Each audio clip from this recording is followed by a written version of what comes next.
نحمدہ ونصلی علی رسولہ الکریم، اما بعد، فاعوذ باللہ من الشیطان الرجیم، بسم اللہ الرحمن الرحیم۔ اللہ رب العزت کا لاکھ شکر کہ اس نے انسان کو لقد خلقنا الانسان فی احسن تقویم جیسے شرف سے نوازا، اور خاص طور پر ہمیں ویاتی من بعدی اسمہ احمد کی امت اعلیٰ مرتبت سے پیدا فرمایا۔ وقال اللہ تبارک و تعالی فی القرآن المجید والفرقان الحمید۔ سورۃ الاخلاص۔ قل هو اللہ احد اللہ الصمد۔ قل هو اللہ احد، آپ کہہ دیجئے کہ وہ اللہ ایک ہے۔ اللہ الصمد، اللہ بے نیاز ہے۔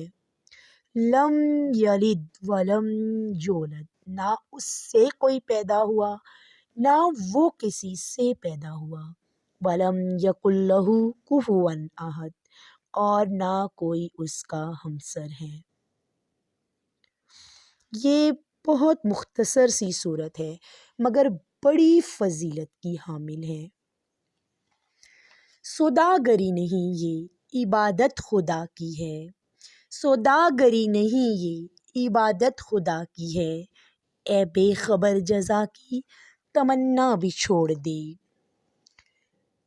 اس صورت میں اللہ پاک کے ایک ہونے کے بارے میں، ان کے بے نیاز ہونے کے بارے میں اور اللہ کی صفات کے بارے میں بیان ہے۔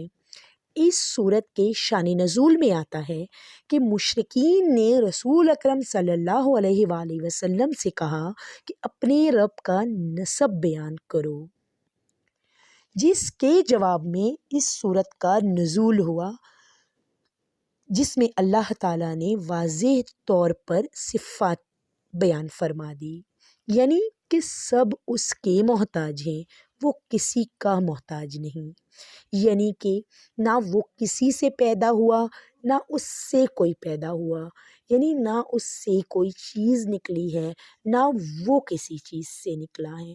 اس کی ذات میں، نہ اس کی صفات میں، نہ اس کے افعال میں لیس کمثلہ شیء، کوئی چیز شامل نہیں۔ یہ بہت مختصر سی صورت ہے لیکن اسے نبی صلی اللہ علیہ وآلہ وسلم نے 1/3 قرآن قرار دیا ہے اور اسے رات کو پڑھنے کی ترغیب دی ہے۔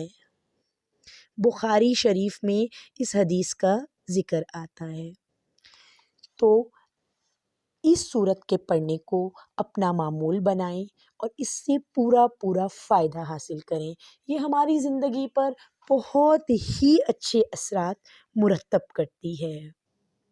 پورے دل سے، پورے یقین سے اس کی تلاوت کرنی چاہیے۔ نبی کریم صلی اللہ علیہ وسلم نے فرمایا کہ تمہاری اس کے ساتھ محبت تمہیں جنت میں داخل کر دے گی۔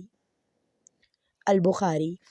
تو اسی لیے انتہائی محبت، انتہائی شوق و ذوق سے خود بھی اس کی تلاوت کریں اور دوسروں کو بھی اس کی تلاوت کرنے کی ترغیب دیں تاکہ ہماری زندگی میں اچھے اثرات مرتب ہو سکیں۔ وآخر الدعوانا ان الحمد للہ رب العالمین۔